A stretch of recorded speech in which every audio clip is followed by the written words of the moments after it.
Bom, pessoal, eu fui convidado aqui a fazer um vídeo super especial, emocionante sem dúvida nenhuma, dos meus 21 anos nesses 25 anos de comportamento, né? Logo que eu me formei, né, tive a oportunidade de ser estagiário junto com o Júlio supervisionando, aliás antes, né, no meu 5º ano de faculdade, e ali eu consegui entender algumas atuações da psicologia bem fora do que eu imaginava, né? E de estagiário eu tive essa oportunidade, eu acho, sempre falo isso, essa oportunidade de passar por todas as funções da consultoria.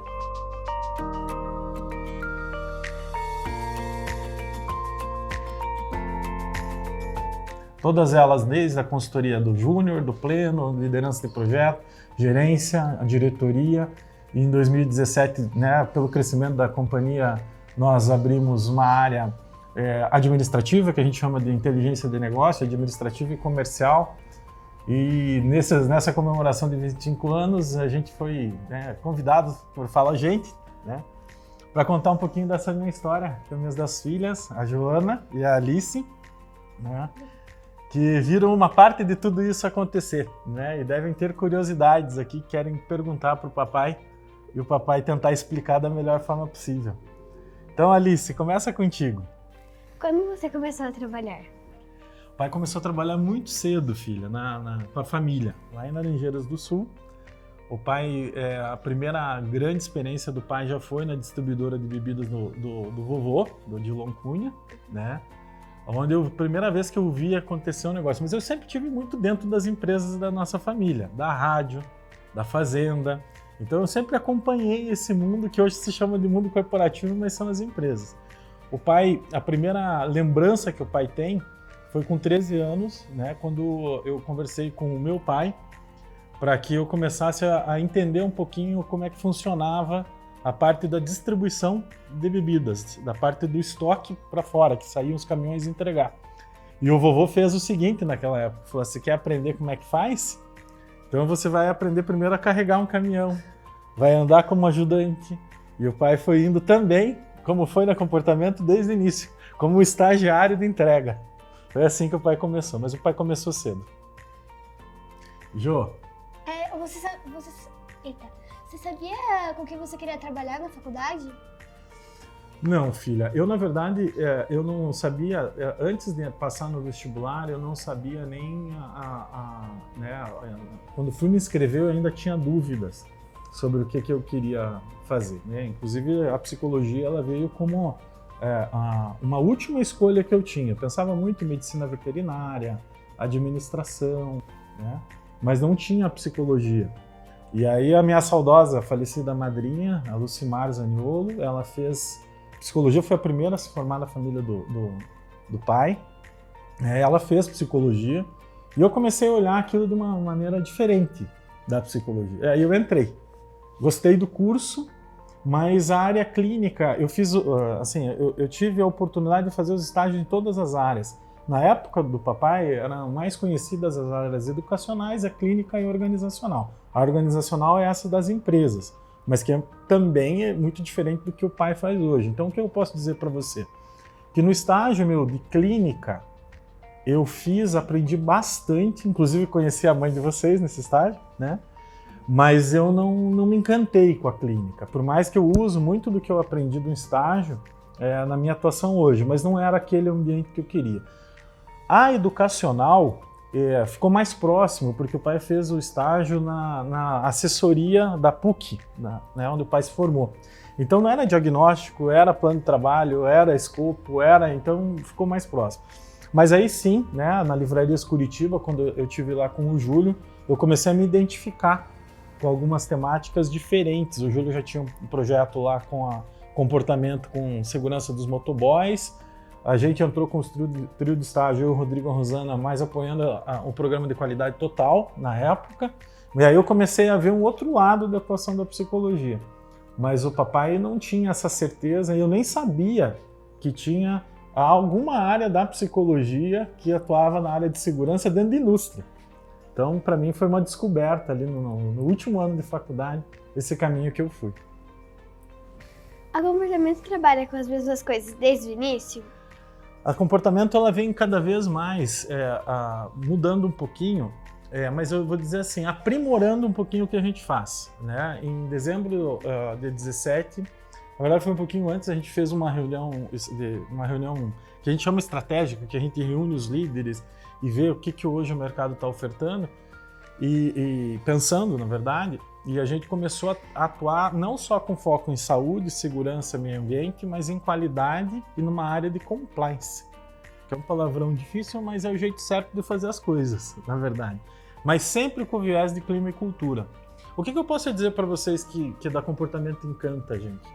Sabe aquelas tarefas que é de matemática, mas sempre é uma matemática diferente de se fazer? Essa é comportamento.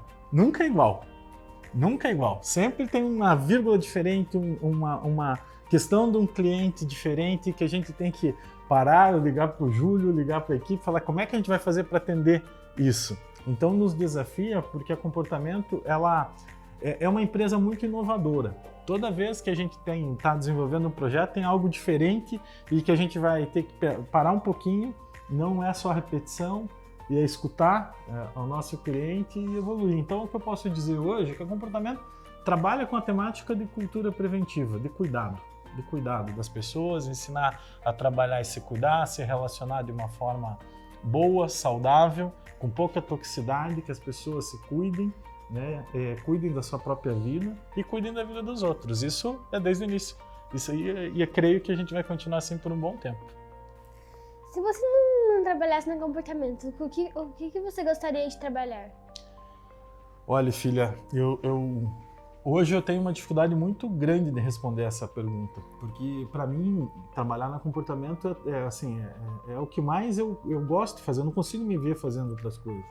E as outras coisas que eu faço tá mais ligado a hobby. Então hoje eu não conseguiria pensar em uma atuação profissional diferente daquilo que o pai faz. Eu acho que não consigo me encaixar nos modelos de trabalho, não consigo me encaixar em outro tema que não seja o cuidado com a vida, cuidado com o meio ambiente, o cuidado com a moral, com a ética. Eu não consigo me ver atuando em outro trabalho, de forma alguma.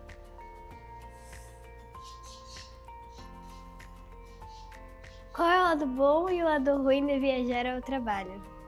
Olha, o lado bom é que a gente conhece de tudo um pouquinho, não só as localidades. Estava conversando com o Júlio semana passada, né?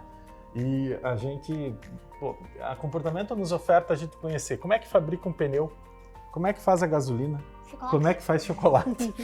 Real, a gente sabe, né? Vocês ganharam até um presente do cliente, né? Como é que fabrica tudo, a gente conhece um pouquinho de cada uma dessas situações. E a outra coisa é conhecer lugares diferentes, conhecer culturas diferentes, pessoas diferentes, né? Países diferentes. A gente tem uma atuação bem legal aqui na América Latina com o espanhol. Na África, nós tivemos uma experiência muito bacana.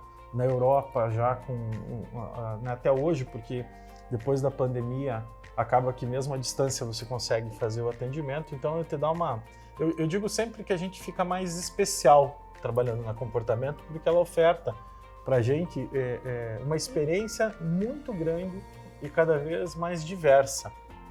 Então, o lado bom é esse. Comidas diferentes, locais diferentes, mas o lado ruim é não estar junto com vocês, né? O lado ruim é o domingo sair de casa, né? A segunda-feira de manhã com vocês ainda dormindo, não dá para dar tchau se não acorda, né? Aniversário longe, né? Eu acho que são datas importantes que a gente nem sempre consegue estar juntos. Esse é o lado ruim de uma vida de estrada, de voo, né? Mas tem um equilíbrio. Eu acho que é uma questão muito maior de a gente conseguir dar prioridades em alguns momentos da vida, quando a gente está no início. Sempre a nossa disponibilidade para fazer esse caminho precisa ser maior. Essa é uma maneira que eu penso. E foi assim que o comportamento deu certo até hoje. Mas depois as coisas vão se regulando um pouco, né? E o lado bom da pandemia, se é que tem algum lado, foi a gente poder almoçar praticamente todos os dias juntos, né? Coisa que o papai não conseguia fazer. O que você mais gosta do trabalho? Eu gosto dessa possibilidade de conhecer muitas realidades diferentes todo dia. Né? Todo dia vocês acompanham lá algumas reuniões, sentam tomar um cafezinho do lado e a gente está conversando com áreas diferentes dentro da própria comportamento, com indústrias diferentes, com empresas diferentes, às vezes nem só do Brasil, né? Esses dias foi muito interessante porque comecei com reuniões da equipe na quarta-feira pela manhã, no meio da tarde tinha conversado com 3 empresas já aqui no Brasil e depois com algumas da América Latina. Aí você termina um dia e fala, meu Deus do céu, eu viajei por todos esses lugares sem sair daqui, né? Eu acho que isso que mais encanta, o que eu mais gosto de fazer é entender como que o comportamento, né, pode ajudar as empresas a cada vez ser mais responsável no cuidado com a vida, no cuidado com o meio ambiente, no cuidado com a saúde, né? Eu acho que isso que encanta a gente. E aí? Algumas perguntas. Mais perguntas? Papai. Tem mais alguma coisa que vocês querem saber?